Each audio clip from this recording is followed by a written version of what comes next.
това видео ще ви разкажа как направих една реплика на моя часовник клетка в човешки или почти човешки размер, а именно 166 см в диаметър. Цялата работа започна съвсем, как да кажа, случайно, без да имам нито клиент, нито ясна идея защо го правя този часовник.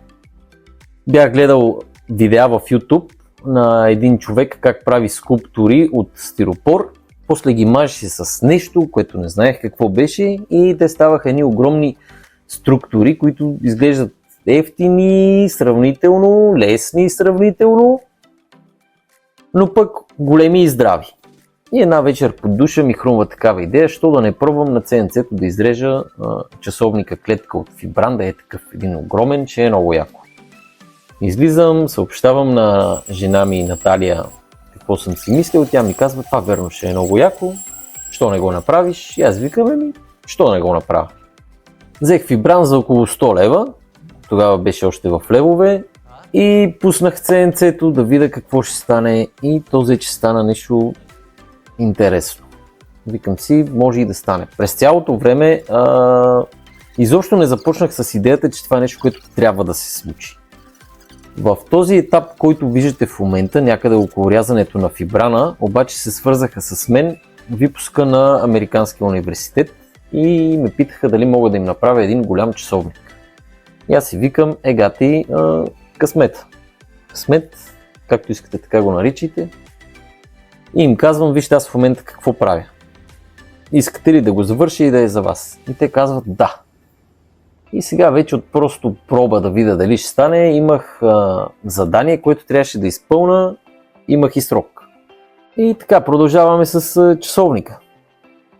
Рязането на CNC-то беше най-лесната част, шкуркането беше горе-долу също лесно.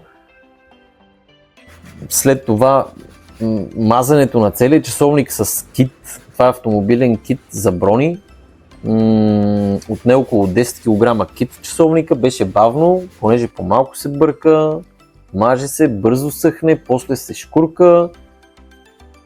Пробвах много бои, много китове, но видеото е твърде кратко, за да ви разкажа всичко това. Щеше ми се да направя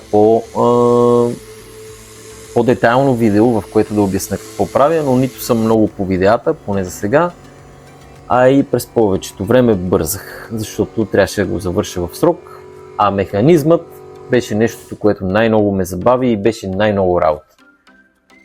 Понеже такъв механизъм не можеш да си купиш от някъде или да си поръчаш, аз търсих, но бързо се отказах с идеята, че няма да търся, а ще създам часовника изцяло, което включва и механизъм. Механизма е 3D принтиран, има лагери, има стъпков мотор и ESP32, програмирано на Arduino, което го кара да се движи. Точен е около 2 минути на месец изостава. Не изостава, а избързва 2 минути на месец, защото няма RTC модул, който да му казва реално какво е времето, но това щях да го добавим в последствие, но не го добавих.